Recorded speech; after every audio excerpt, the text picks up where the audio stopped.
Well, These are hello not there, anyway. vocal mics. Yes, hello. Our first time talking. I am not a lady. Yes, you know, I don't know where you got that Unless from. I am. No, I do not know why you decided to say that one. I am confused, you know, why would you... Clearly, yes. I have no idea why I would say that. Actually, now you're going to cancel me on Twitter. Yes, I am. If I do make any examples of playing things in the software on something, or if I go into Fmod and show an event and just play it, I just do that in a stream. Yeah. Get the audio nice and good. I've spent so long trying to find something that could even be similar to that in terms of quality, and it just makes me annoyed hearing things that are in decent quality. Well... I can make it sound worse, it's fine.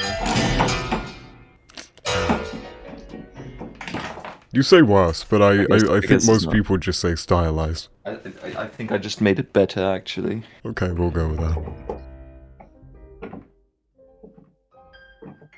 By the way, I can hear every single key press. I know. I gotta turn off my mic. Or you could just be like And me then and it sort of works. you could be like me and try to stream it on Twitch, and then literally no one watching tells you that they can't hear any of the music.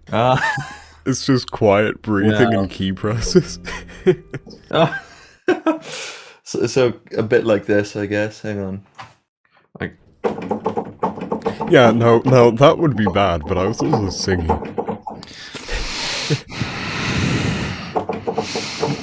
Oh, fuck. I'm glad I don't breathe that heavily. Oh, fucking goddammit. I hate this. Oh no. Ooh. Look at that. Fuck, I don't know. I don't know what the fuck I'm talking about. Oh, we, I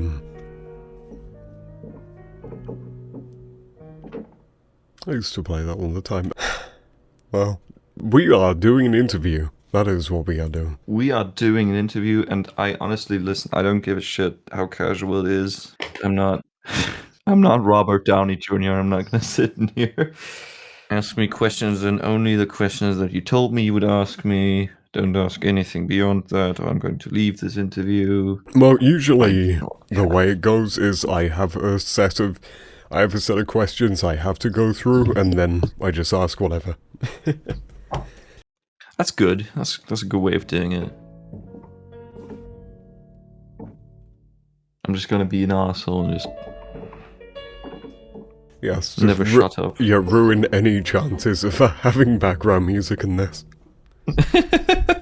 Or I can just imagine myself sitting around at 3 AM with the little snipping tool, just making the music fade out every time you play. So what's your name? My name is Corvus. And I was a developer on the SCP Unity game. Just make it so loud you cannot hear me. Alright, fine, I'll shut up. I'll stop. Okay, so do you want me to start properly then? Do whatever you need to do, sir. So let's start off with like the most basic of basic, which you've already answered. What was your role specifically in SCP Unity? My role was basically lead audio designer. Kind of got into it just for making sounds. It was kind of like a contracting sort of thing where I just made sounds that they needed. And it eventually developed into me being very hands-on in engine, making all the audio and implementing it in the game. That was my main sort of role, so I don't know what you want to call it. Head of audio, lead audio. I just said senior developer. I was one of the senior developers, and I was responsible for audio. Yeah, I think developer fits that fine. I guess, wow, that was such a sudden transition in terms of tone for this call. It's... It reminds me of a frickin' Conan O'Brien was invited to take part in a Q&A at I don't think it was. I think it was Oxford or Harvard. Yeah. And they went into the room, and usually it's a thing of the person. It's an interview basically, but live in front of many people. And Conan just started making jokes and riffs, and then the interviewer somehow had to transition into asking questions and him giving proper answers. That's kind of what I'm reminded of right now. But that's fine. Well, completely naturally, I'm going to use talking about this interviewer as a segue into question 3. How did you get into the studio itself? I guess for you that would have 2 answers, because that'd be the initial stage of joining in by commission, I assume, and then getting in as a developer. Oh, it wasn't really by commission. It was, I got in around November 2017. I joined the server because the project caught my attention. I was like, maybe I can contribute to this. And at the time in the server, there was a fan contributions channel where people would just send things that they felt, maybe they can add this to the game. Maybe this is helpful to the developers. And that's where I started just sending little bites of things. I think I sent a sound for 914. I think I sent a piece of music that was just a short cue, something with the elevators. But basically, I just sent stuff in that channel, and that caught the attention of the people who were at the time the development team. And I think around about a month after I joined the server, I was brought on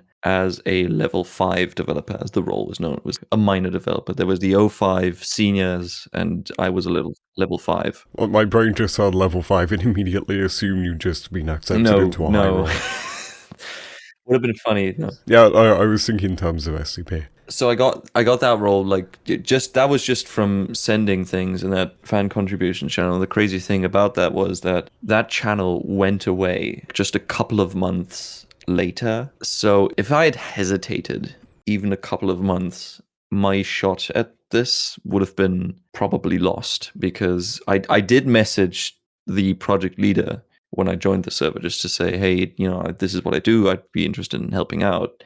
But what really got me on the team was sending all these samples and these little demos to that channel. And that channel went away, so there was no opportunity to really do that without being a bit annoying, because you had to kind of in other channels find ways to say, hey, look at what I'm doing. Whereas fan contributions at that time gave everyone a platform to do that. And I was fortunate enough with my timing that I caught that. Yes. You made it. And that's basically how I got on the team. Eventually, a couple of years later, I transitioned to 05 senior developer. But that was like 1.5 years later, maybe. Well, that's I don't really, I'm gonna move on. That's a really good answer. Have fun editing that down.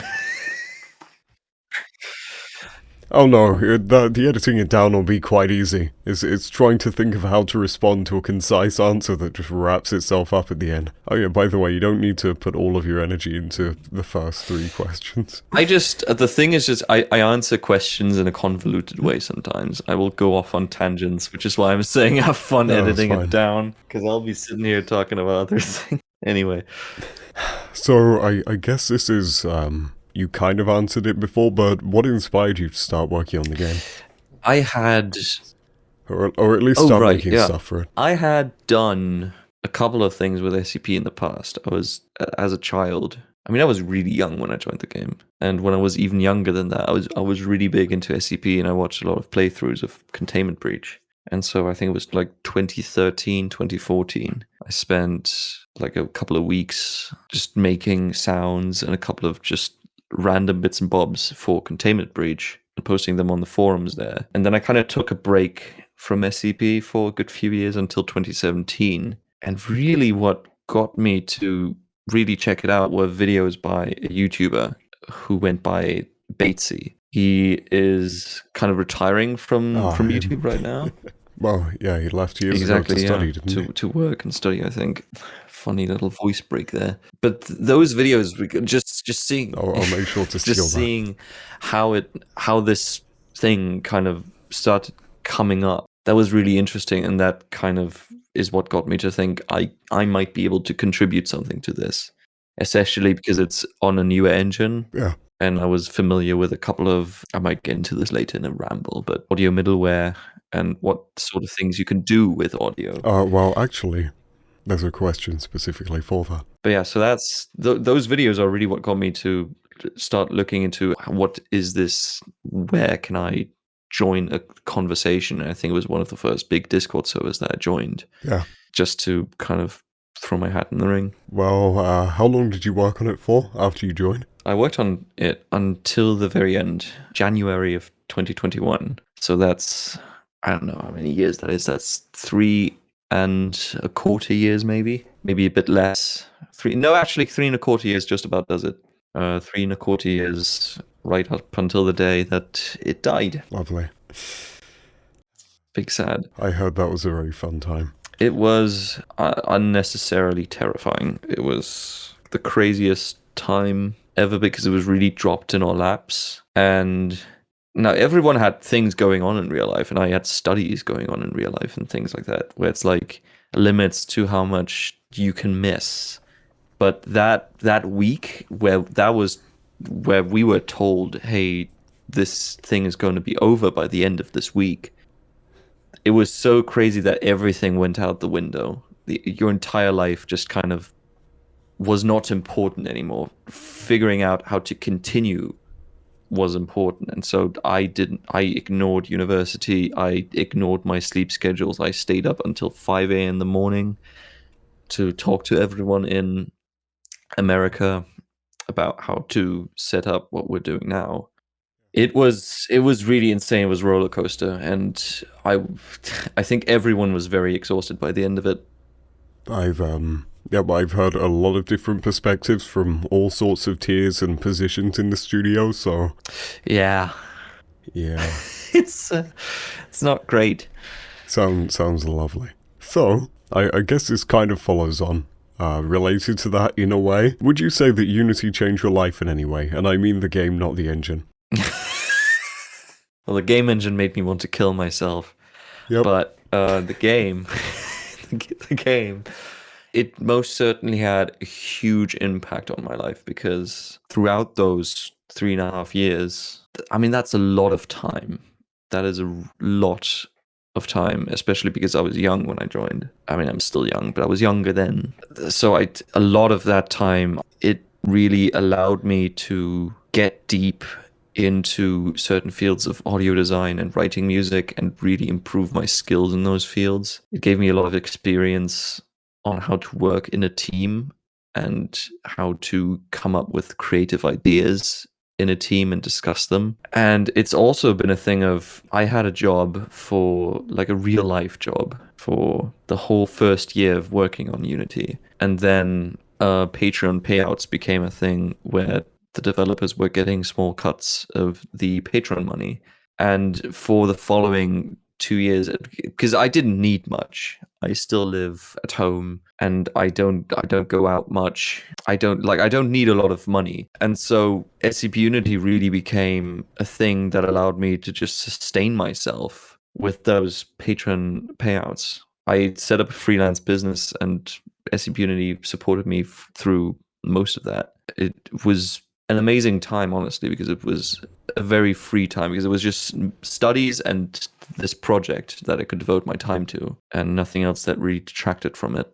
Without Unity, I have no idea where I would be. I think I've said this, and I at least thought this a couple of times while working on it. Without Unity, it might very well be the case that I would no longer be writing music, that I would no longer be doing sound design, because I did not have any connections anywhere in terms of places to do that, to do those things. And SCP Unity gave me a huge opportunity to keep doing those things. So without it, I don't know, I might just be not doing those things anymore, and that would have been pretty unfortunate, I think. I think so too. Thank you. Yep, that is once again, I feel like I have to say something, but I can't really say anything that it won't just, wow, look at me go, I'm so involved. I mean, save it up until the end of questions. We can just go on random tangents for an hour. Well, okay, so next one is, I'm going to assume yes immediately, considering the reason you joined, but did you think the game would ever get as big as it has? Honestly, no. I saw it was developing and it was getting bigger and bigger with every update that they released based on the videos that I'd seen. But I did not join with any thought as to, oh, this is going to be a huge thing. I only joined because this was, to me, such a lovely idea that I just wanted to contribute something to it to make it as good as it could possibly be. And so when it started getting really big, and especially when Markiplier started playing it, Markiplier is the person who I watched growing up play SCP Containment Breach. That was just the craziest thing to me, to be sat there and think, I've contributed to something that is now being enjoyed by this person that I enjoyed so much growing up. I really have no idea where it all came from, but it was certainly a very pleasant surprise, and it still amazes me just how many people it reached. I would have never conceived it, because SCP always seemed so small to me, but it really expanded to be very big and a very well-known name in its time. I would say even now, it's probably up there with Containment Breach. You don't get too many Its good memory will SCP games. fade. Yeah, you don't get too many good SCP games, so I feel like it'll stay there. Well, someone wasn't thinking it through when they wrote this. Why don't we have a bunch of questions related to you working in the studio, then immediately pivot to a child question? Okay. So, Mr. Corvus, what are your favourite SCPs in game? My favourite SCPs in game. Oh. Or at least favourite SCP. This is great because I saw this on a Google document and I just thought, what the fuck? I don't know. I don't even recall what all was in the game, to be honest. Yeah. What's my favorite SCP in the game? I guess. I mean, I could take a pragmatic approach to it and think about what was my favorite SCP to develop. Well, what I was going to say is... and use that as my answer. If you want another way to get the answer... Oh, hello, mouse. You could also go for, in terms of music, what was your favourite SCP? I assume you did the accompanying music, especially 650. But you did music for various SCPs, like when you first see 650. So, what was your favourite one to do there? Favorite music to write? For an SCP. I had... For an SCP, yes. I had a heck of a good time writing the music for 131, honestly. 131 was great, because it was something that was really out of what I would normally do, and it was this unique experiment for myself personally, and I think it turned out quite well for the brief few minutes of music that it is. And then the other one is a cliche answer, but 1762, the Dragons. Ah, yeah. Because I got to be so melodically expressive with that, and it ended up resonating very well and with a lot of people, that it just makes me very happy, because that music was really something just very different. I don't want to say extraordinary, like inordinary. Unorthodox. For an SCP game. Ow. Yes, unorthodox for an SCP game. Because SCP is commonly, at the time anyway, it's begun to change a lot. But at the time was mostly defined by loops and ambiences and certain specific stingers. And so to have this opportunity to write something very melodic and have it just work, that was really cool. So I don't know, it's a toss-up between the two. I also had, honestly, if I think about it now, I also had a lot of fun writing 1176. That one was also great. It's a tough one. 914 was also great. So basically what you're saying is... you're saying I just had a good time. All of them. I had a good time. Writing the music. Good time is relative. Some SCPs were significantly harder to write music for, and I had a lot more moments of thinking just, why? I think 106 took an agonizingly long amount of time to get. It just took so much energy that that's probably the one that is just, didn't have a great time. It wasn't like some of the others where everything just kind of clicked and everything was like going smoothly and very exciting. 106 was just... Anything that isn't 106. Anything that isn't 106 is probably a decent answer. Okay, well... I'm still trying to come up with an answer for the original question. What's my favorite SCP in the game? I might have to say 173 because I shouldn't be rocking back and forth in my chair because it's probably making for some terrible audio. As an audio person, I should know this. You've got a little bit robotic a few times, but that's about it. Oh, yeah, that's because my connection is not great to Sydney. It's saying I have a 301 millisecond ping. Oh, mine's about 30. Yeah. I'm just saying, is there one in Russia? No, there's one in Russia, but I don't know where it is locally. There's thinking we could meet in the middle, but who cares? I was looking. Who cares? There is a Russian one though. I don't think it's any. I have a feeling it's going to be better for me, but it's going to be worse for you. It's because it's not going to be like the middle of Russia. It's going to be somewhere in Moscow, which is significantly closer to me than it is to you. We could look for an Asian. We could just get an Asian one. We could do that, yeah. Because Hong that's Kong? yeah. India. That's we could India. I think Hong Kong probably. Let's try Hong Kong. All right. No, it's the same. It's the same. Now I have extremely high ping as well. Hang on. Oh, holy shit! India's pretty nice. Well, I have 200 ping now, so that's better than Hong Kong. I traveled the world for an interview. Whoa. Whoa, crazy. Look at that. Yeah, great. Oh, wow, even your stream's way higher quality now, considering it's just a still image. Oh, yeah. I realized I didn't take a fucking nose spray before this, so I'm gonna sound nasal as shit. Hold up. I'm gonna do the thing. I'm gonna do it live. Oh, no. Let's go. And number 2. No, let's hope that clears up. And then maybe I'll sound less nasal. Favorite SCP might be 173 because seriously,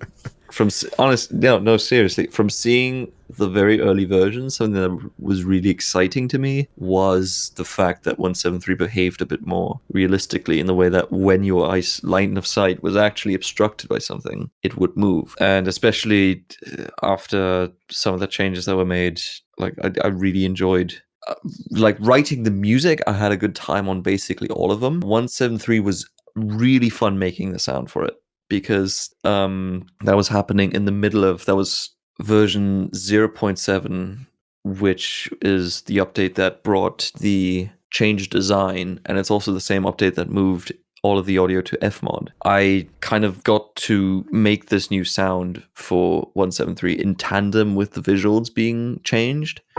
And so that was just a really fun creative phase. I think I still have a lot of update videos I recorded for everyone else and sent regularly just to be like, hey, this is what I've been doing, because I just got to go crazy with metallic noises and rocks banging together and things like that. So 173 is definitely up there.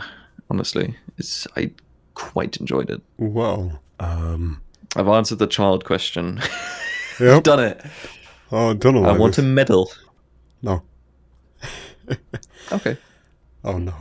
How long did it take to make the? I can't talk anymore. Gonna breathe and then speak again. You alright? Yep. How long did making the audio for the game take initially? Since you did stuff with the code, you're doing sound design, composition, and you're also working in an engine with that. How long did that take initially? Well, initially when I was starting out, I wasn't working in an engine at all. I was like I said, I was in this sort of almost contractor third-party position where I was recognized as a developer, but really all I did was they would say, we need sounds for the auxiliary ventilation room. Can you make the sounds? And so I would make them, and then I would send them in, and the project lead would take care of actually putting them in the game and setting them up in code. How about once you actually got a development position? Yeah, at that point, it was, that was shortly before 0.7. That was probably 0.665, one of those versions. An important differentiation is that at that time in Engine, we were using Master Audio, which is basically a plugin from the Unity store, the asset store, which is definitely better than Unity's inbuilt audio system, but not great. And so there were a lot of things that I wanted to do that I just couldn't do with Master Audio, and I had to find some weird workarounds. But that all got a lot better with FMOD being introduced. Yes, that was a big mammoth project, because it was stripping all of the audio out of the game and putting it back in with a completely new system. And while you're at that, you gotta build all the building blocks of this new system, because it wasn't just import fmod and it's working. There were a lot of things we had to code, or I had to code, I should say, custom, to work with what we wanted to do. And that took, I don't know how many months that took. That took probably, it was like release ready, probably took half a year. And that's all of that work. That's all of the coding, as well as making all the assets and putting them into fmod and then putting them in the game. Putting them in the game. Putting them in the game. Putin them in the game. Yes. Yes, indeed. I could probably check, because I still, like I said, I still have unlisted YouTube videos of development updates and progress updates. I could probably check how long it actually took from the very start of the fmod process until it was complete. Out of curiosity, why don't you release those? I do want to release those. I've actually downloaded all of them like a week ago, and I just haven't had the time yet to put them into one big video, because I do want to add a couple of text, just title cards in between explaining what's going on. Oh, okay. I do want to release those, so they're on my hard drive. They're there. I'm also still going to re-release the I feel all the trailers. Legally obligated to tell you that you just seized up into a mess of electronic noise. Okay. Me? Yeah, you're back now. You just became a distorted, buggy mess. It just ruined. Nice. Yeah, you just started talking. But yeah, those are going to get released. I just got to edit them, and I have to find the time to do that. But I do want them out there, because I think that might be interesting to see the progress on that. Yeah, always has been. I always like, just personally, I just like from other games or big studios when they release like featurettes or different behind the scenes looks at what they're doing. I just like that, so I feel like that should be done here too, honestly. And also the fact that everything is now gone off the internet. Yes. Some of it's gotta come back. So those behind the scenes videos, and then obviously also all the teasers. I mean, one person uploaded a compressed version of all the teasers, but there's basically no time for anyone to get anything. It was there, then it wasn't. Yeah. Well, I guess. Oh wow, I can feel myself waking up now. I'm gonna take that back, pretend I never said it. Okay, so... You just cut it on the edit, it's fine. Yeah, there we go. So, 11. Since rebranding / moving to Project Aethon, do you still have as much freedom with your work as you did before? Important thing to say that it's not rebranding, because Project Aethon is completely separate. I know it's completely... I know. I knew when I read the question that you knew. Yeah. I actually wrote this one, and I know what I meant. It was since it says rebranding / moving. What I meant was, since your move to Project Aethon and rebranding your team, I guess, in a way, because you were starting afresh. You were under a new name with the same people. So it was... Yes. In a way, a public rebrand, but a move to a new thing. Makes sense. But do you have as much freedom as you did before? Or? We have 1 billion times the freedom that we had with SCP Unity, especially compared to SCP Unity in its later stages. It was this sort of moment, a couple of weeks after setting everything up, that everyone in Project Aethon was like, this is actually very exciting, because we get to do our own thing and just kind of choose our direction on it together, which was something that in later stages of SCP Unity was really decided by the project lead and his girlfriend, and you just kind of did what they wanted to have be done. That was a terrible sentence. Yep, you kind of did what they wanted to have be done. Yes, indeed, we did. So with Project Aethon, what's so exciting is that everyone is treating each other as an equal. We did not establish anyone to be team leader or anything like that. Obviously, there are still people that are in charge of certain things. So I'm in charge of the audio stuff. Yeah. and Aerie is working on programming, and we have modelers and people who do graphics and animations, but everyone is at this equal level where everyone can suggest ideas for other parts, not just their own thing. They can talk freely about ideas they have for the game itself, for something that someone else is doing. And it's really exciting to get to just create something fresh and do it freely. And especially because we're doing it from scratch, we get to build a new foundation of something. And that's honestly really exciting. So freedoms being reduced, no. Freedoms are off the charts. We can really do whatever, and it's fantastic. Now, that's concerning game development. I guess if you take a look at real life, freedom for certain people might have been reduced. Because like I was saying earlier, SCP Unity was basically my livelihood, and I didn't need to do anything besides it, really. When it ended, that all changed, because now I did need to find other ways to sustain myself. And that has taken a lot of energy and a lot of time. So in that sense, freedom was somewhat reduced, because you couldn't just freely spend your time on the project anymore, because you somehow needed to sustain yourself. And that is probably what bugs me the most, that I just have to spend so much more time outside of the project TLDR, give you when money. I really want to be. No, I mean, please do, but no. I just want to be spending time on the project, honestly. I just want to be spending time making audio, writing music, and all this stuff. Is one ever truly free if you're not in America? I guess I'm not in the land of the free, so Yes, everyone knows they have a patent on freedom. I think they don't have any laws either, so you can just do whatever you want. Yeah. This is a question I totally don't know the answer to. Do you have any plans for Project Aethon to expand to other genres in the future? I don't know anything about the game. I don't know that this is like a test to try and prove yourselves to see if it's successful before you move on. Don't know anything. It was a thing that was thrown around in the early weeks. Maybe we can do something that's not SCP, but we came to a decision that it makes more sense for us to do something that has to do with SCP first, because it allows us to retain your community. On one hand, that, but also it's something that a lot of people are interested in. Basically, yeah, it's something that a lot of people from the community are interested in.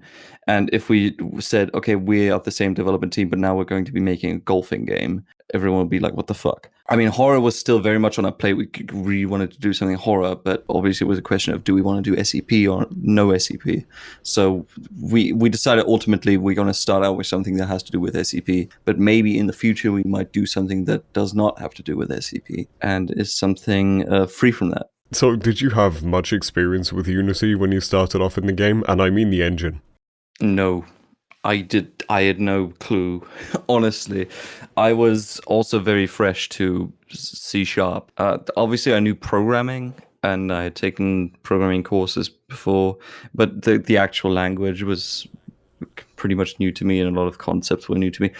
In terms of programming and using a game engine, that coming into the project, I kind of started out basically from zero. Programming, not so much, but understanding certain programming models. I wasn't like an advanced programmer, is what I'm trying to say. And so that was a pretty steep learning curve. And I guess you could say, if you were sadistic, that I was fortunate that I didn't have to touch it for the first while that I was there. Eventually, I realized that if I wanted to do the things that I wanted to do, I needed to get to know, I needed access, so I requested it and eventually got it and started learning. You learn by doing. I just started doing things, and I would get just feedback on what I was doing, and you kind of teach yourself, and eventually you understand how things work. But yeah, starting out, I had no clue what I was doing. Yeah, no, I'd assume since you're a senior developer and you sort of did all of the audio stuff, did you have to work with other people? And if so, what was it like? When I first joined, Firefox was on the team, actually, and he was on the team. I don't know how long he was on the team. And so he did a lot of music things, and there were a couple of moments where we started collaborating on making certain things. I think one of the things we had a document for was, I forget the SCP number, but it was one of those that's behind a wall, not behind a wall, but behind a door, and you would be scared to go through that door. Yep, 303 the Doorman. I can never remember the number for that one. It was one of the unreleased SCPs. Yeah, we start making documents for that. So working with someone in audio immediately wasn't really a common thing, but given the way everything was set up, you were working with people constantly, especially on exchanging ideas. So when I was asked to compose something, I would write things and then I would send updates and get feedback from people and just talk to people about what they envisioned for something. And that's really important, really, in any field, I think, that you just have that communication and you just find out what the common vision is and what people are looking for in what people want for you to create. So I was constantly working with people in that, and sometimes idea would come up from someone. I think one of the ideas that came up was, hey, what if the lights in this room toggled when you step through them? Could you make sound for that? And then I would make sounds and work with them to put them in the game, and you'd have the finished result. And it was basically this collaboration between these two people.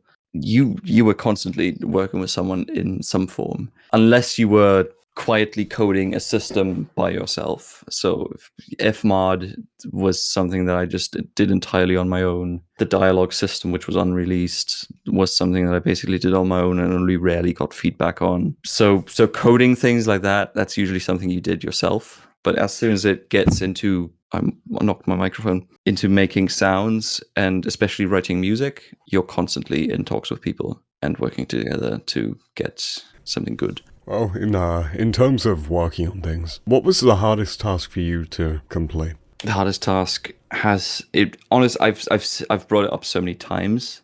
I guess I have kind of two answers for this, but fmod was a huge one because it was, like I said, it was just doing something huge from scratch, and it was finding out what was possible and what could be done, and it just took so long, but it ended up really good. So that's a coding thing. In terms of sound design, let's think what was difficult in sound design.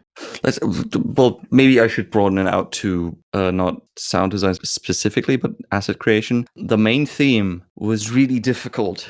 It was very difficult, and it also took a long time to come up with, and there were a lot of different versions of it, which I still might have flying around somewhere. That'd be really interesting to hear. In a couple of different ways, sometimes more softly, sometimes a bit more aggressively. The motif was it came out of basically a workshop where I recorded a bunch of different ideas and sent them all to the development team and got feedback on each one, and eventually that formed what was then the actual theme. It was really difficult because it was so important to shaping the identity of the game. It was just a thing of, oh, don't fuck this up, this has to be good, people have to like this. Imagine being able to do that. Yeah, I guess that was a toughie.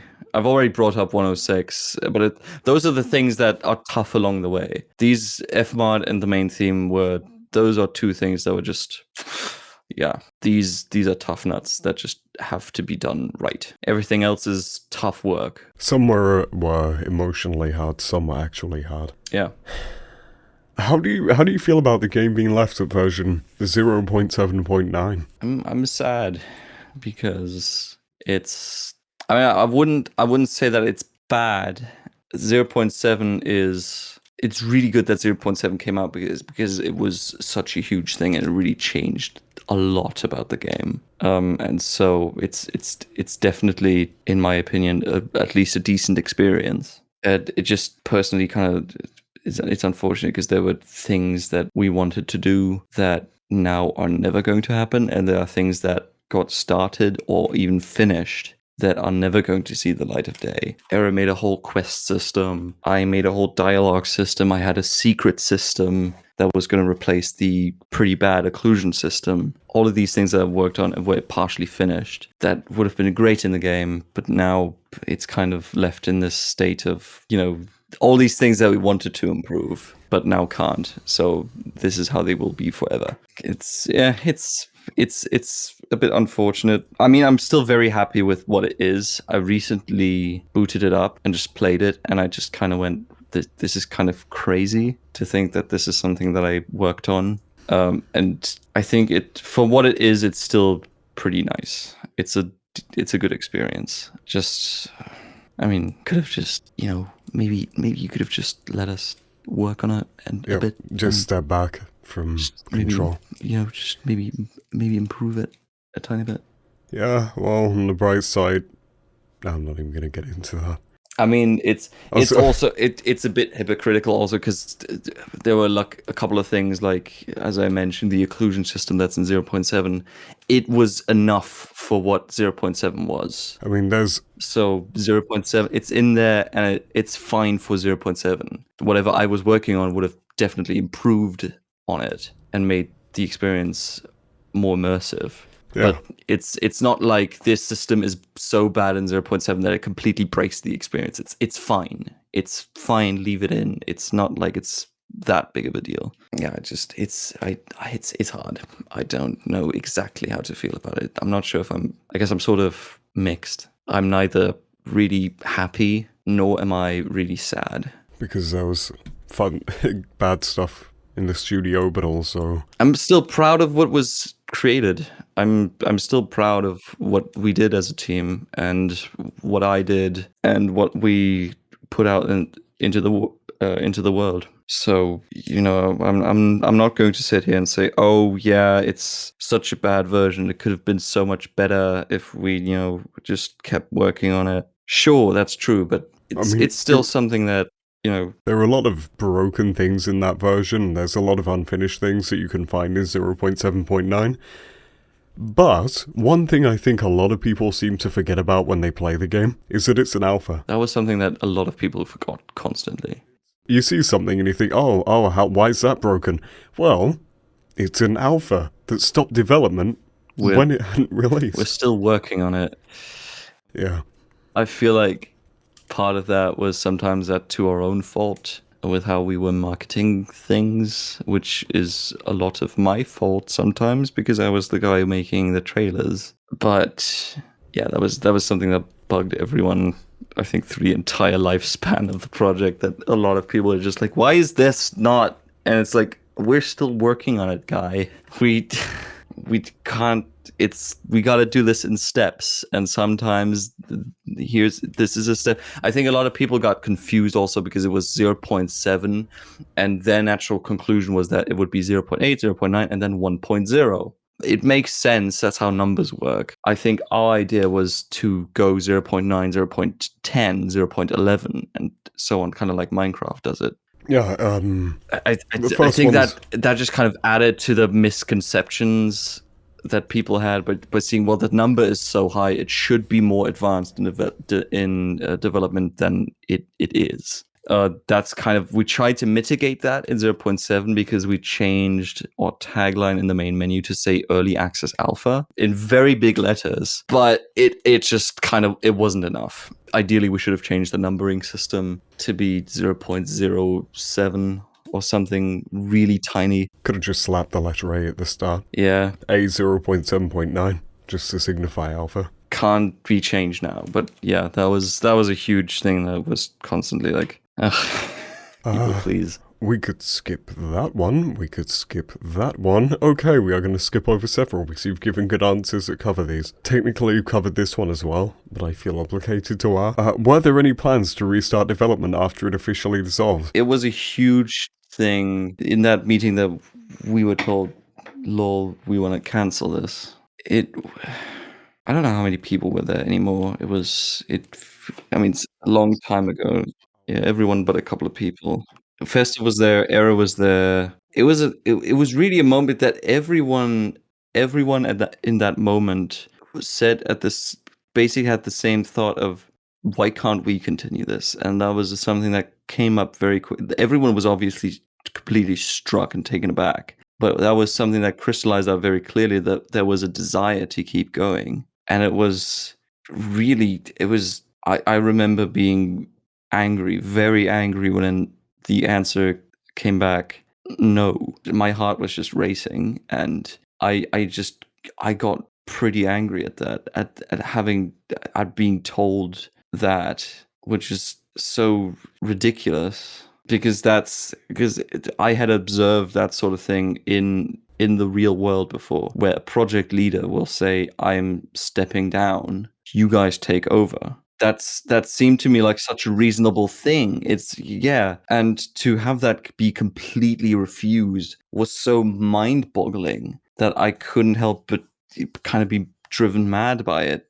And I think I got fairly vocal about it, but it became clear very quickly that there was no negotiating about it. Yep, I've heard about how he immediately locked down the server. He got the rights to the project, and I've heard about what he insinuated. Yeah, it was a thing of deleted everything immediately. I mean, yeah, it was said to be like by the end of this week, yada yada, and then like as soon as the meeting ended, everyone was removed from the cloud for the project files. Everyone was removed from Trello boards, things like that. I think I was the only one who stayed on Trello boards.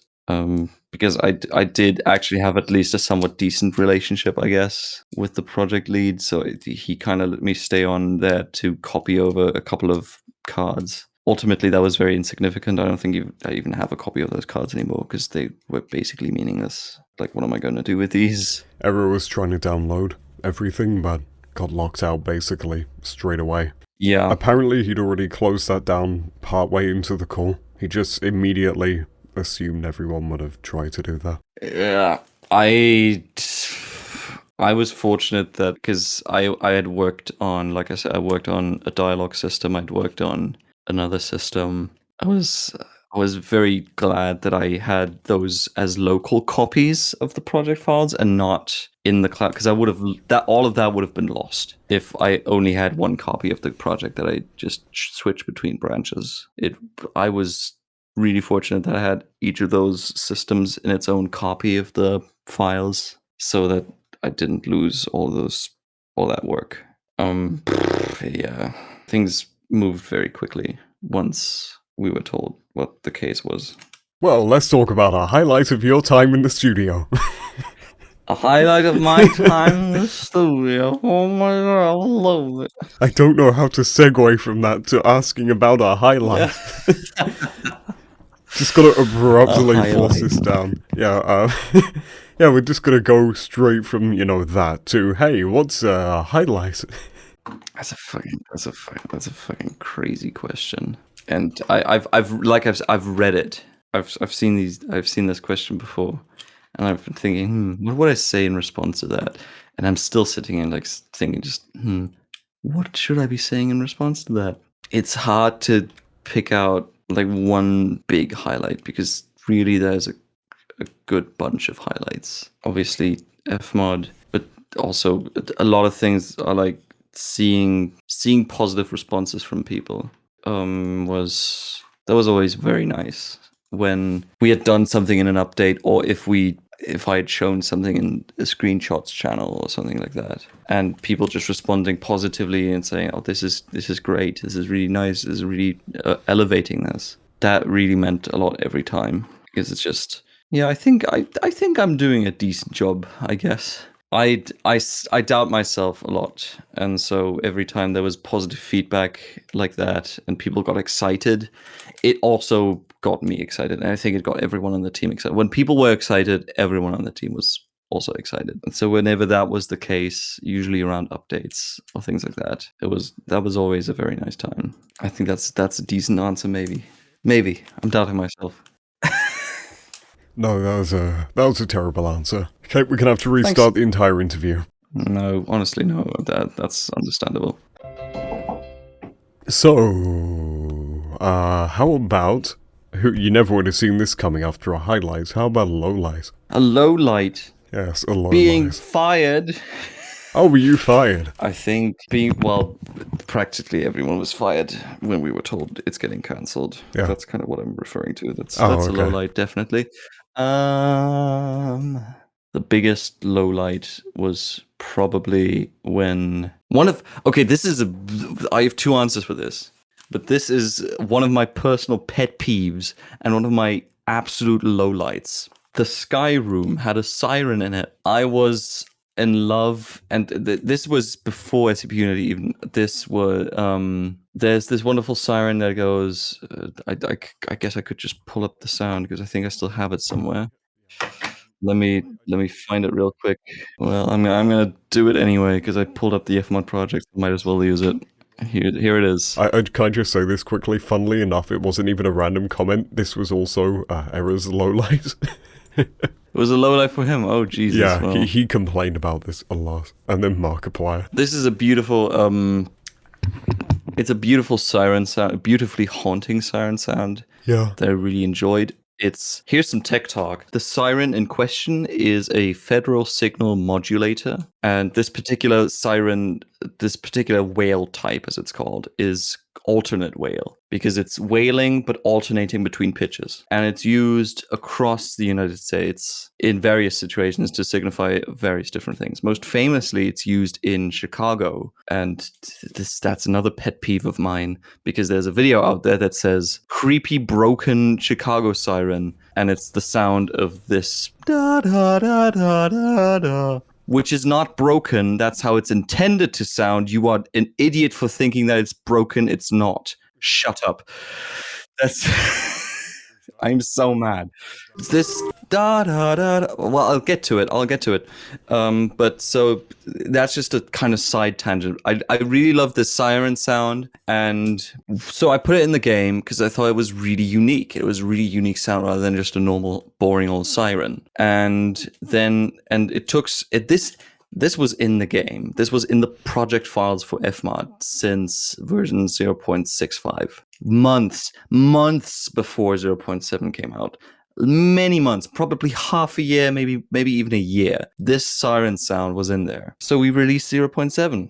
And at the time, SIRENHEAD is huge. And people start posting on Instagram comments and in YouTube comments saying, is that SIRENHEAD? Because apparently this sound is also associated with SIRENHEAD because of one video that shows a Fallout 4 mod which uses the same siren sound for SIRENHEAD. The Trevor Henderson, funny man. There was an official SIRENHEAD game. It was like the first one established it and really made it blow up. It used the same siren. Yeah.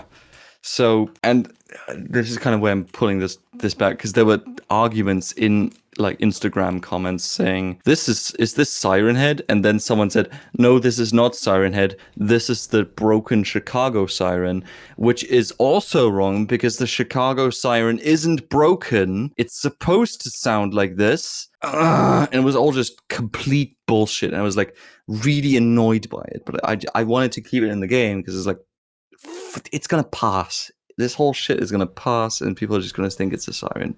Who gives a shit? And then the low light for me was when I was approached and by project manager and his girlfriend, project manager and community manager, I should say. And they said, we need to replace the siren because people are before Markiplier plays the game, and this was before the Markiplier video came out. We have to replace the siren before Markiplier plays it. To which I said something like, "It's probably too late anyway. The damage already done, so there's not." And why would we change it? And eventually, it's like, who cares that people think it's SIRENHEAD, really? And I think the response from the community manager was, I care because I get a lot of questions about it that I have to answer, and I'm fed up with the questions. And so I was forced to replace the siren sound. And I was legitimately upset, and I still am upset to this day that I was made to do that, because the new siren is not nearly as it's decent, but it's not got the same character.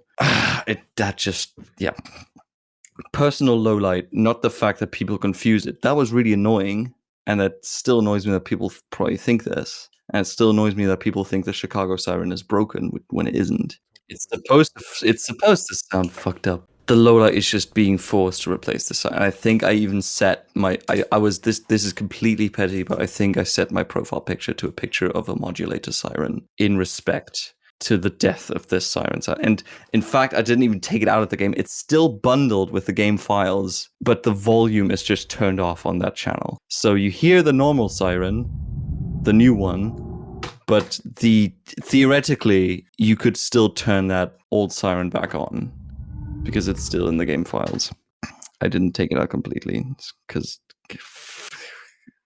it was this terrible thing, because I was in this mindset of fuck all these people thinking it's SirenHead, that they're wrong. I know what I'm doing. I'm right in this. And then to be forced to replace the siren, it felt as though the SirenHead people had won. It's the weirdest thing, but I felt as though I had been beaten and slain by this crowd of people that did not understand, and that made me very sad. So that's a low light. There you go. Wonderful. Yeah, it's a low light. Fucking hell. Siren fucking head. Whoa, SirenHead is an SCP. But like I guess that's a low light. The other low light really was, I guess this is more towards the end though, is when this was like in November or December, when basically all illusion was shattered. When I started talking more regularly to Aerie and he started telling me things, it kind of came out of, because I was really frustrated, and it was this moment he could tell that I was frustrated with something, and I just started talking about it, and he told me all the things that he had experienced, and that was such a shattering moment, because it's like, oh, this whole thing right now is just shambles and complete bollocks, and that was really disheartening. And it was like, wow, I guess this is what I'm a part of right now. This is what it has become. I should probably I'll reset. This is what it has become. No, I'm going to cut that one out. I'm using the yawn. Doesn't sound as professional. I'm using the yawn in the video. Look at that. Professional. I was so distraught. I'm so tired by this bullshit. Oh my god. It's the saddest day of my life. Clearly. But yeah, that was one of those moments.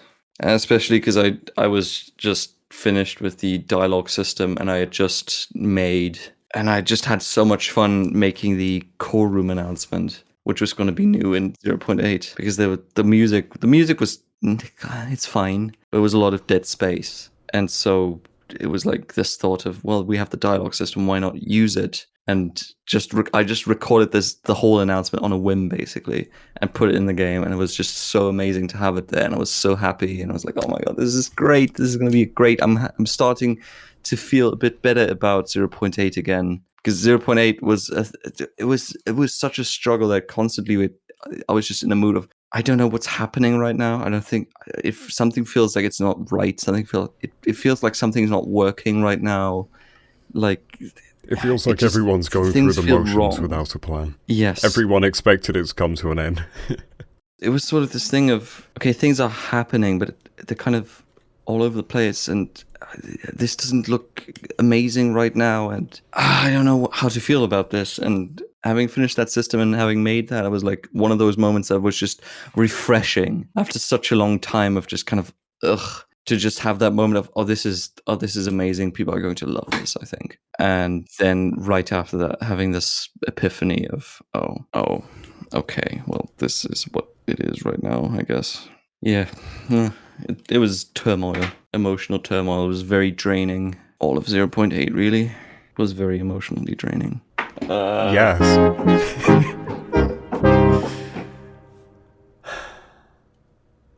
Yeah, all sounds very fun and lovely. No.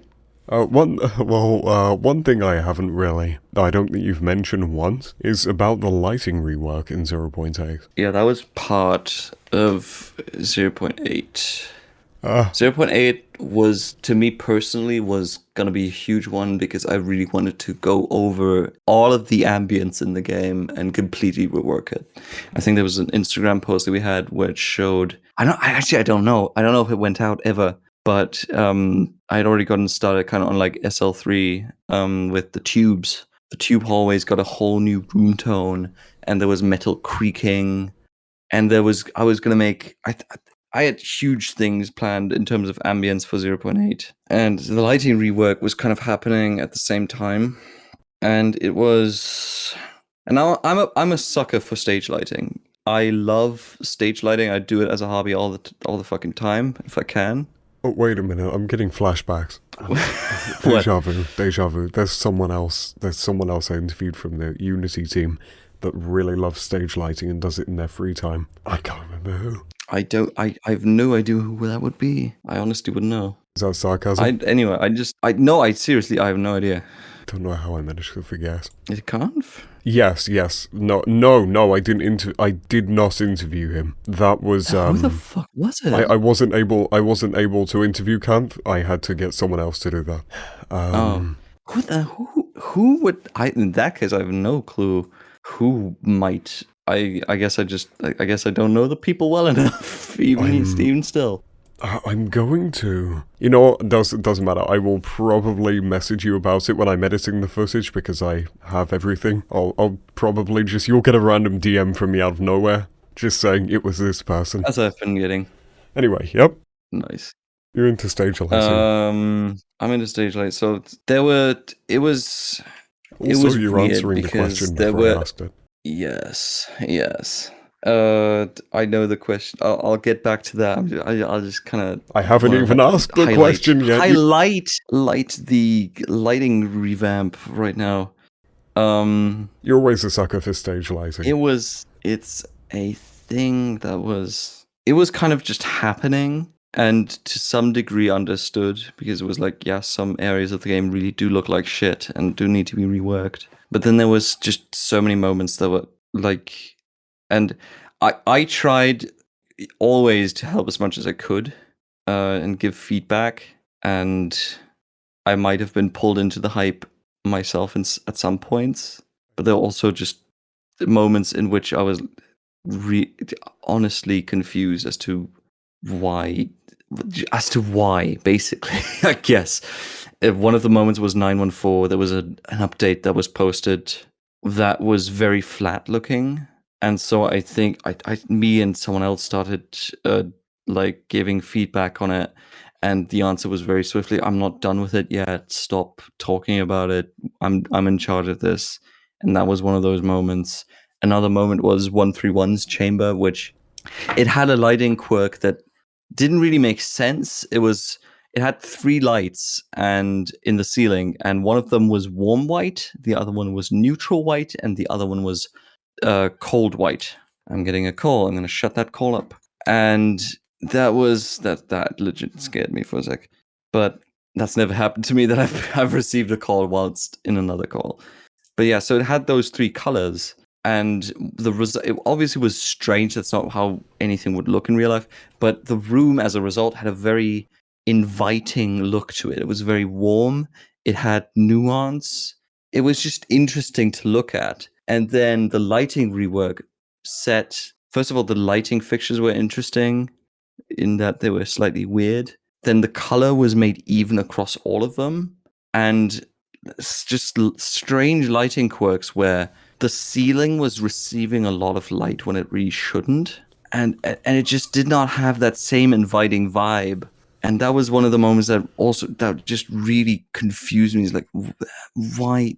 Nothing was wrong with this. It was fine. So like the lighting revamp, I mean, there were some things that were like, okay, this is cool, I guess this is fine. And then just things like that where it's like, this is really confusing. I'm not sure why this is necessary. And then I think one of the things that I always thought was a bit awkward, I never said anything about it because I didn't want to draw the ire, but the fan room, which was just a hallway with some fans in it, it had like a yellow light in it, which made no sense as to why there was a yellow light in there. It's just a lot of it didn't make sense, and there was this very weird opposition to cookies, which is basically putting an image on the light that is then cast to simulate real light sources. Cookies are really interesting. Unreal Engine uses IES files, which are files that light manufacturers make for architectural visualization, so people can use those files to simulate what a light fixture is actually going to look like. They're really nice and they're really important because they can create very realistic looking results. But there was some strange opposition to using them, and so a lot of it was just point lights. And there was also things that they said where there's a floating light here, there's a floating point light floating in mid-space, not connected to a light fixture. That's not good. That shouldn't be done. But then they did that themselves when they were relighting rooms, and it was just kind of like, but I thought you said that that's not something you wanted. It was just, I don't even know. It was weird. Weird is a good way to sum it up. But yes, I think the question is going to be, or was going to be, what was 0.8 going to be besides the lighting update? No, it was not. It was not? Oh, well. No, it was... purple. Well, actually, you partially answered the start. It was going to be, what would you have wanted it to be, if not the lighting update? Oh, I mean, it wasn't going to be the lighting update. It was going to be really a bit of a story progression update, as well as, the warehouse was going to be added, with 939 making a return.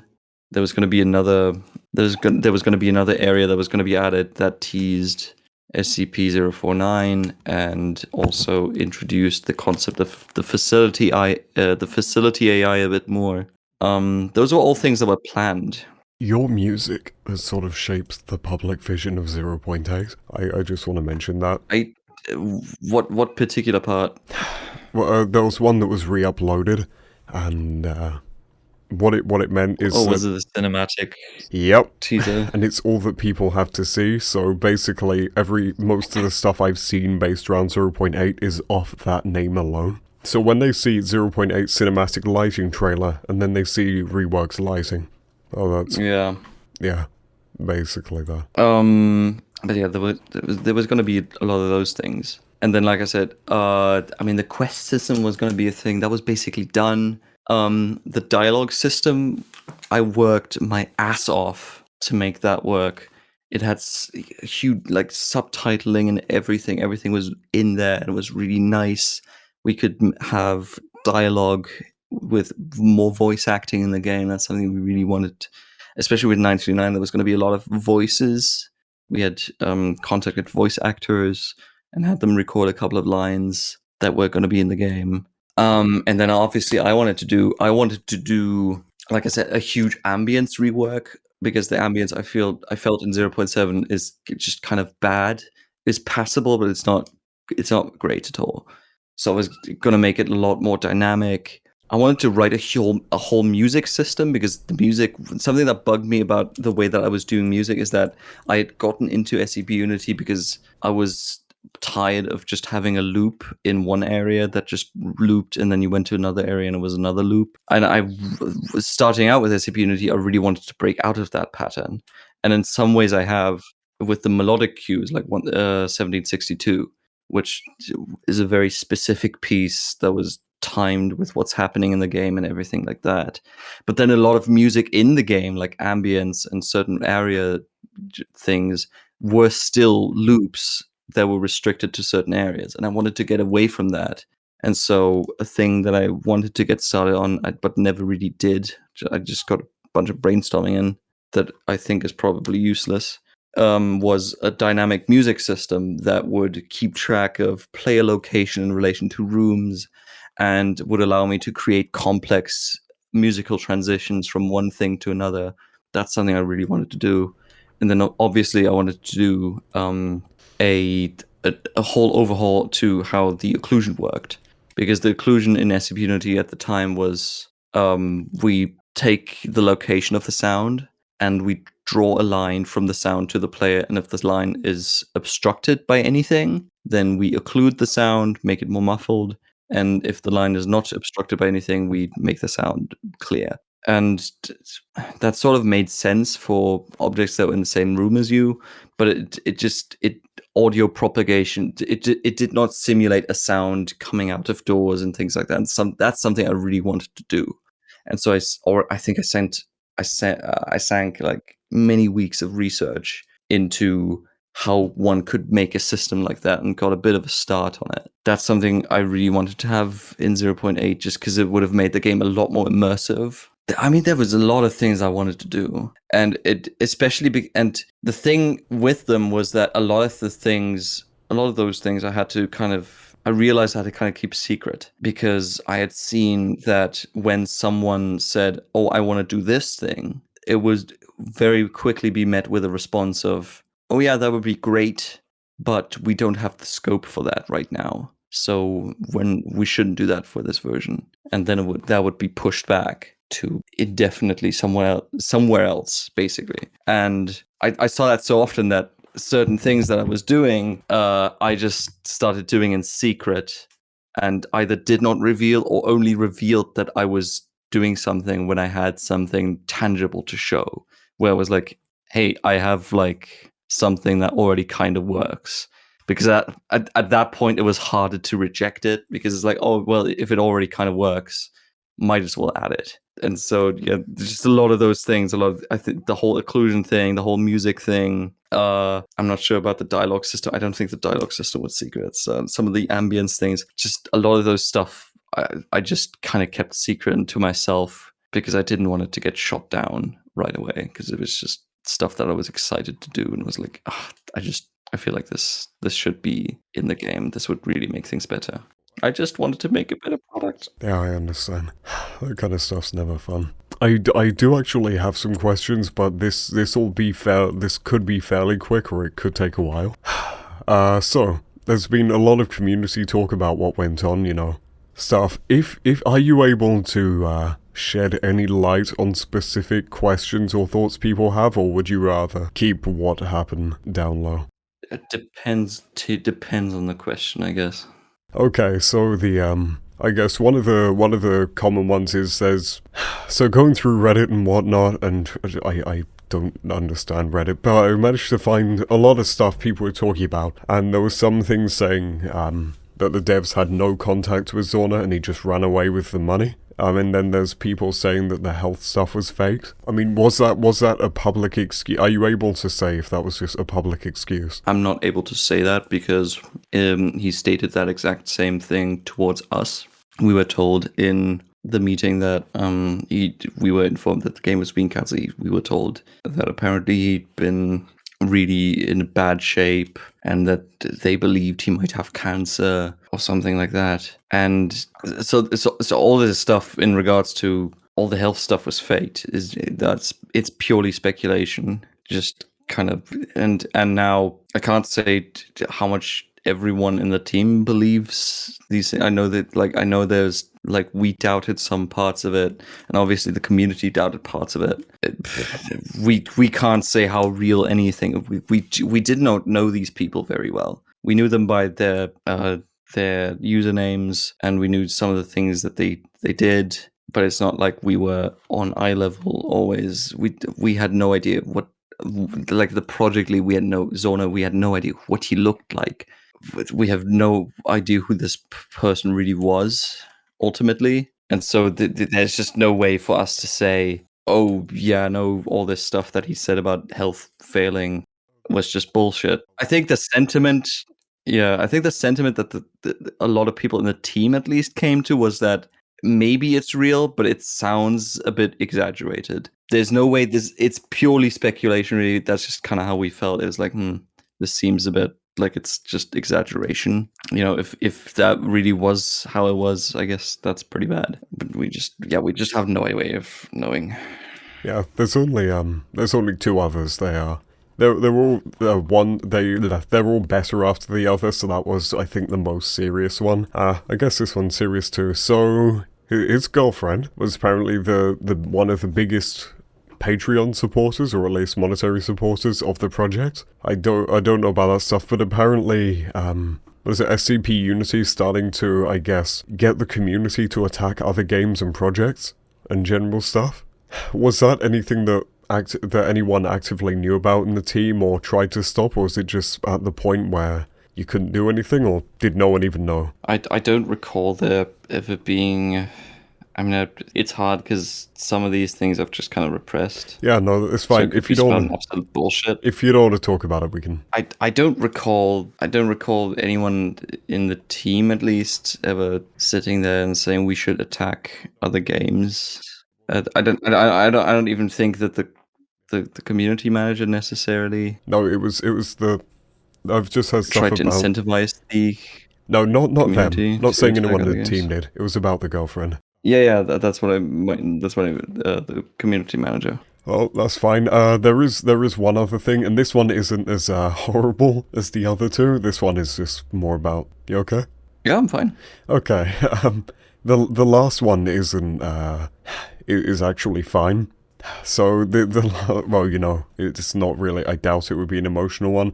But I've heard rumors that the plan was to work on Unity and then sell it off to a larger company to let another team take over. And I've heard a lot of people saying stuff like they are glad because they didn't want it to become an EA thing, or they didn't want to see it get taken away. Was that ever considered, or is that just a rumor? That was purely a rumor. That was never considered.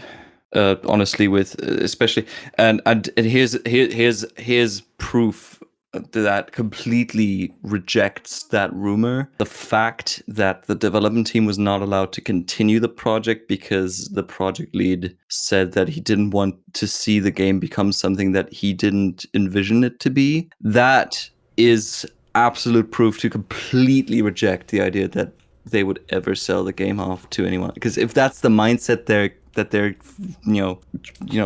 coming at us with, just saying, you're not going to continue the game because you're going to make it something that I didn't want it to be. That it is in direct contradiction to the game ever being sold off to a bigger company. So yeah, that's something that was never on the table, and yeah, it just with that mindset, it would have never happened. Now, obviously, you could argue that maybe in relation to a bigger company, they might have thought differently because money's involved. I don't know.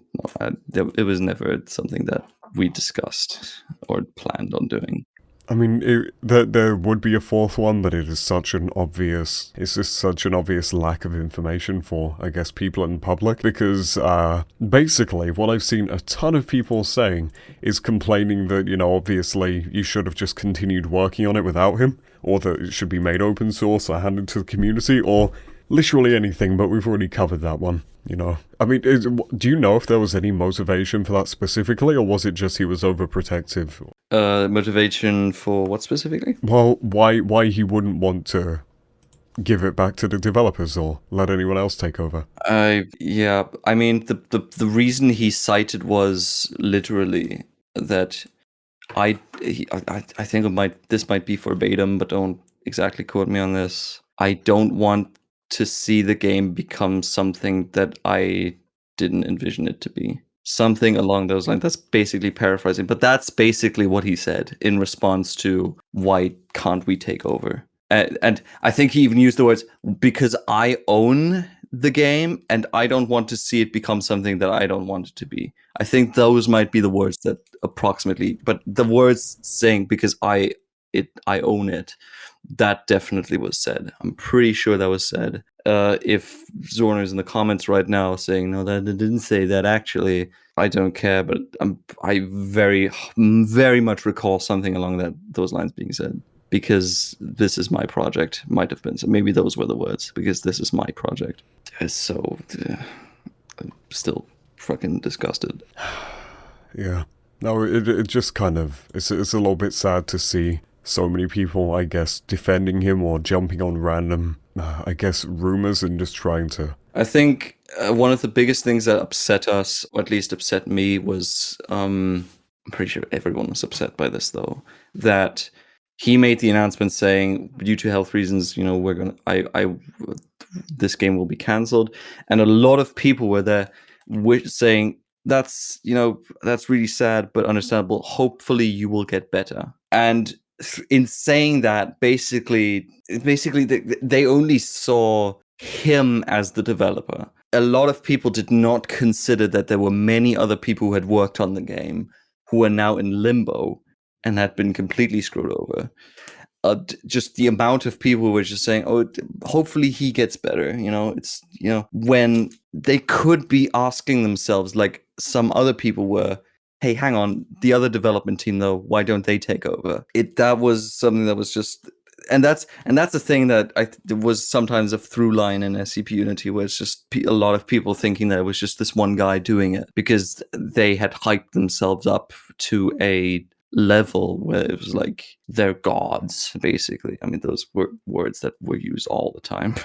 Yeah, I in the initial writing for the video, it was going to use something along those lines, but we ended up scrapping that after finding out about all the bad stuff that went on. Yeah, that's some of the really unfortunate things. Sometimes, like, fair is fair. I didn't face as much of this as other people in the team have, but the sort of just lack of getting credit and people attributing the work to Zorno that was a huge thing, and it was really unfortunate, especially when the game got cancelled and a lot of people were just like focusing on him and not everything around it. Well, that's everything. Nice. Well, at least all of the main questions. Yeah, there we go. It's not really the most fun thing in the world. I originally went into this because I had no idea. Basically, everything was listed as they were fired or left the team for unknown reasons, this person left for unknown reasons. It just said unknown reasons everywhere. And then there were health issues that came up, and then he cancelled it. It's like, yeah, that's understandable. But there were so many inconsistencies with what was being told publicly. Mm-hmm. Yeah, it's like I said, speculation. We don't know for sure. Obviously, our speculation shouldn't be taken for the ultimate truth, because obviously we've been screwed over by this person. So it's probable that we might have somewhat of a negative stance towards them. Yeah. I mean, you can still talk and about... maybe speculate a bit crazy things. You can still talk about what actually happened. Yeah. From talking to multiple people, I can basically piece together a timeline of everything that happened from the very first version of the game, from the very first test build, all the way to the final days.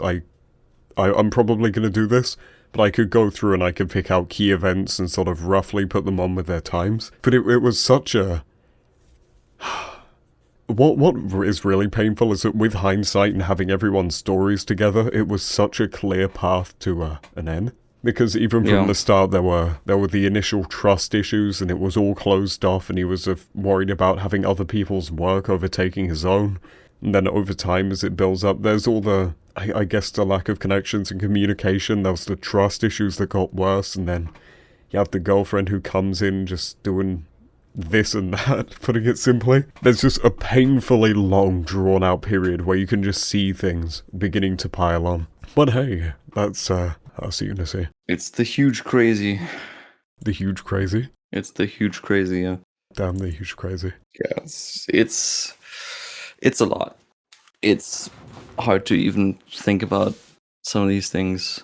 I recently just, through looking through files that I had, I recently just heard their voices again. I was like, it was crazy because it triggered a fight or flight reaction for a moment, and I was like, what, holy shit, this is trippy. I'm gonna not. Ultimately, though, I guess maybe you could say it led to something good. Maybe. I mean, we're hard at work. We're trying to build something. It led to your current project. You now have all that experience behind you. And we have a huge amount of experience, really. It's just, it's freeing. The way it is now is very freeing. Yeah. I mean, you probably wouldn't be able to work on it the way you are now. No. And it's also, I mean, it's even the small things. We're using Unreal Engine, and it's like, oh, this is amazing. Yeah, so much better than the pains of Unity. I mean, Unreal Engine has its own pains, but it does things that Unity just does not do, at least not conveniently. I think Unity is a lot better for customization and work and getting things how you want them if you're willing to put in the time. And then Unreal Engine, you can get a game out quickly, everything, or at least most of it, just works. But it also, I guess... There's a lot of things it does for you. Yeah, it just lacks a lot of control. And you can still build on it. because you can code anything you want in there. You can code the craziest shit. The fucking audio fundamentals I set up in there are like the weirdest thing, pushing pointers, references to pointers. It's ridiculous, but it's all possible.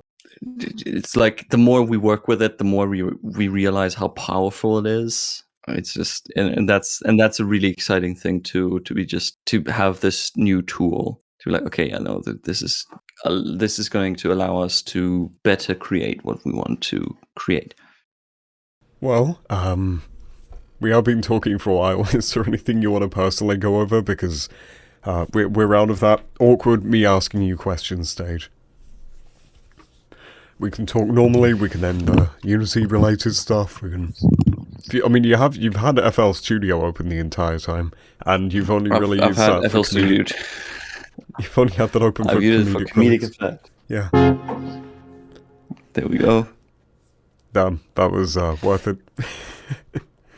That was I'm just... Hold up, I gotta switch my microphones. Here we go. Yeah, I fucking love... Let me just get in here for a moment and say...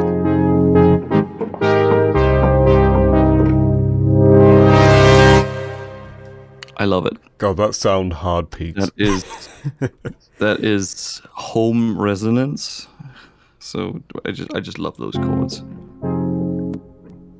Fucking, what is that again? This is F minor 7 followed by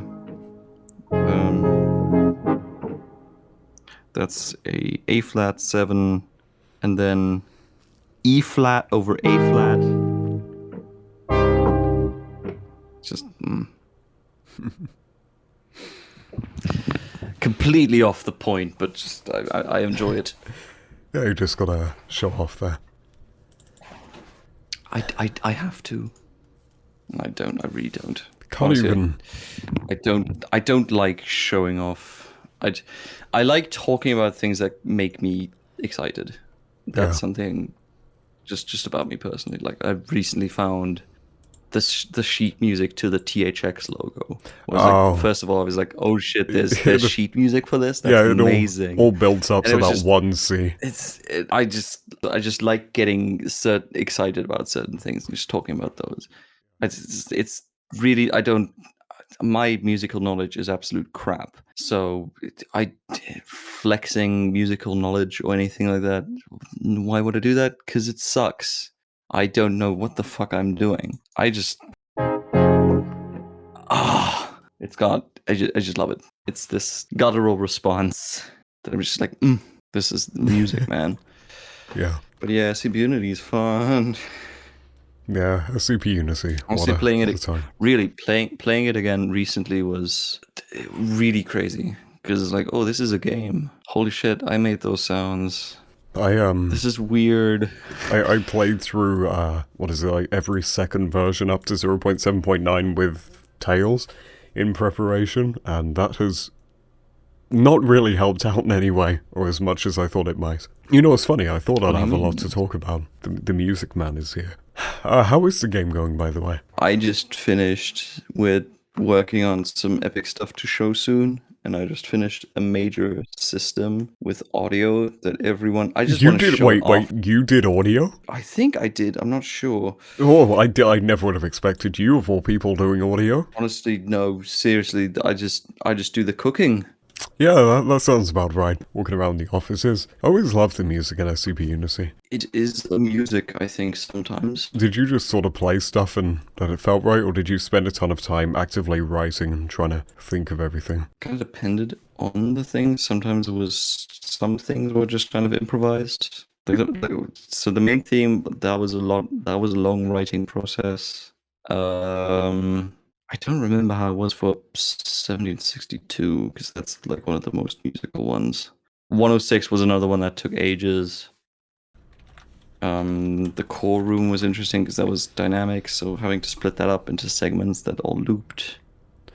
There was just a lot of work doing that. 1762, I don't even know.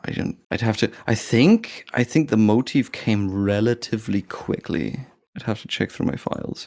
Well, did you have any more specific questions? No, I said we basically finished everything now, or everything specific. Or Well, anything that you still had. So I don't know how long it took me to figure out certain things. Well, hey, it was fine at least. It's gonna take you a good year. A good year? What if I'm having a bad year? Haha, you're supposed to laugh there. I'm funny. I'm hilarious. Ah. Oh, well, that's such a genuine laugh. I'm probably going to end the recording